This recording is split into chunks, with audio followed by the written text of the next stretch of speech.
That collective bargaining measure, the subject of quite a debate on Capitol Hill today as Governor Walker goes to Washington. News 3 political reporter Jessica Arp has more on his testimony before Congress and the union members who also made that trip, a long trip. Well, Governor Walker was invited to speak for this hearing on municipal and state debt by the committee chair, Darrell Issa, a Republican of California. But union members were glad to see that Democrats on the committee were trying to speak for them.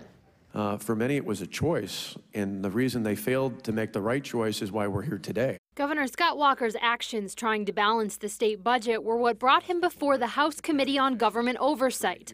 But his plan to nearly decimate collective bargaining rights is what got him an earful, including whether he campaigned on the issue. In your debates with your opponent, you actually brought up collective bargaining and said that's something I'm going to address if elected governor. I talked about the whole spectrum. I talked specifically about the 5 and the 12%. They said, how far are you willing to go? I said, I'm willing to change the law from one end of the spectrum, whether it's a modest change or an outright change. I've talked about it there. I talked about it again in the transition. I talked about it. Governor Walker, I'm asking a very specific question. Yeah. Did you explicitly single out? No. I talked about the full range. Union workers traveled all the way from Madison for the hearing. This is about union rights and workers' rights. We'll let the people in Washington know so that they know the truth. Our governor is here to testify. Some were even escorted from the room as the governor spoke. I felt humiliated that they were singling me out as a nurse from Wisconsin that was in opposition of Governor Walker's position. And I felt like they were treating me just like the thug, the lazy slob that Governor Walker tells me I am as a public servant. Ultimately, the hearing was about budgets, with Walker calling his proposal truly progressive.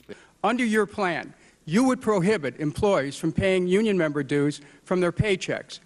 How much money would this provision save your state budget? It would save employees up to $1,000 per year they could use to pay for their pension and their health care contributions.